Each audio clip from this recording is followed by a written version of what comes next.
దాని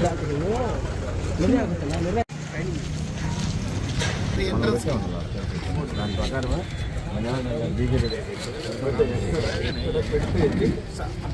అక్కడ వాళ్ళ ఆ స్పాట్ అది వాళ్ళు ఆడు మూగుడికి కనిపించాలి.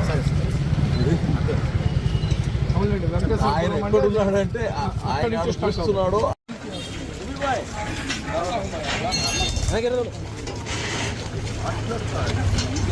ఏ ఫెస్టివల్ ఏదో పట్టించుకోవాలి అడిగి మనం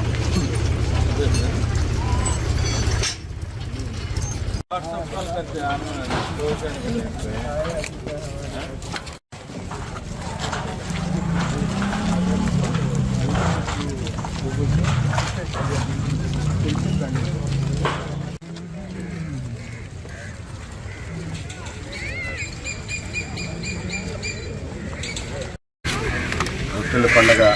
జరుగుతుందో దానికి సంబంధించి ఇప్పటికే పలుమార్లు అటు శాసనసభ్యులు జయరెడ్డి గారు కానీ రాష్ట్ర వక్ఫ్ బోర్డు చైర్మన్ అజీజన్న గారు కానీ మంత్రి గారు నారాయణ గారు ఇప్పటికే 3 సార్లు దీని మీద మీటింగ్ పెట్టి దానికి సంబంధించిన అజీజన్న చెప్పినట్టు గతంలో ప్రతి సంవత్సరం జరిగే కార్యక్రమం కానీ ఆ జరిగే కార్యక్రమాన్ని సంవత్సరానికి ఇంకా బాగా చేయాలా అనే తపనతో దీన్ని ప్రత్యేకంగా శ్రద్ధ తీసుకుని తెలుగుదేశం పార్టీ ప్రభుత్వం అధికారంలోకి వచ్చిన తర్వాత గౌరవ ముఖ్యమంత్రి చంద్రబాబు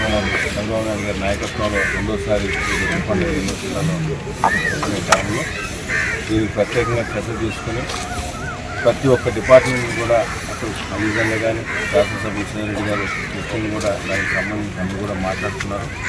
ఎవరెవరికి ఏం పనులు అప్పచెప్పారో ఏమి చేయాలో కూడా 30వ తారీఖు డెడ్లైన్ ఇస్తున్నారు. దానిలో భాగంగా ప్రతి 2 రోజులకు ఒకసారి కూడా అధికారులు కానీ నేను కానీ వచ్చి ఉన్న కార్యక్రమాలు మనం చేసి జరుగుతున్నాయా, ఇన్ టైంలో అవుతున్నాయా, జరగకపోతే ఇంకా మ్యాన్పోవటం చాలా ఎందుకంటే ఎందుకంటే ఇది ఒక దేశంలోనే ప్రతిష్టాత్మకమైన పండుగ, ఆషామాషిగా తీసుకునే విషయం కాదు. అందుకే ప్రత్యేకంగా శ్రద్ధ తీసుకుని వచ్చే భక్తులు ఎక్కడా ఇబ్బంది పడకుండా అన్ని సౌకర్యాలు గతంలో కన్నా ఇంకా మెరుగ్గా ఉండాలనే ఉద్దేశంతో ఈరోజు ఇదంతా కూడా డివిజన్ నాయకత్వంలో ఈరోజు కూడా చూపించి రాబో 2-3 రోజుల్లో కూడా ప్రత్యేకంగా దీని మీద మళ్ళా కూడా ఉంటుంది. అదే కాకుండా ఈ పక్కన అధికారులకు ఇచ్చి జోన్లుగా డివైడ్ చేసి ప్రతి జోన్కి సంబంధించి ఏ డిపార్ట్మెంట్ ఏం చేయాలో కూడా ఇప్పటికే ఎమ్మెల్యే గారు శ్రీరెడ్డి గారు కానీ అజీజ్ గారు వారికి దానికి సంబంధించిన డైరెక్షన్స్ ఇస్తున్నారు. ఆ డైరెక్షన్లో భాగంగా జోన్ వైజ్ ప్రతి డిపార్ట్మెంట్ కూడా వర్క్లన్నీ కూడా స్టార్ట్ అయినాయి. అయితే దాంట్లో ఇంకా కూడా ఏదైతే కమిటీ రాబోతుందో ఆ కమిటీ సభ్యులను కూడా జోన్ వైజ్ డివైడ్ చేసి భక్తులకి వచ్చేవారికి ఇబ్బంది లేకుండా చూడాలనే ఉద్దేశంతో కమిటీని కూడా గతంలో కూడా ఇన్వాల్వ్ చేసి ఇది కూడా ఇన్వాల్వ్ చేయాలని చేస్తామని కూడా మీకు అందరూ తెలియజేస్తాం. తప్పకుండా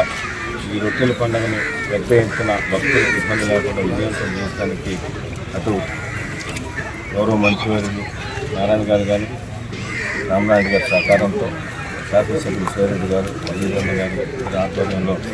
ఈ రొట్టెల పండుగని ఖచ్చితంగా అందరం కలిసి విజయవంతం చేస్తామని భక్తులకి ఇబ్బంది లేకుండా చూస్తామని కూడా మీకు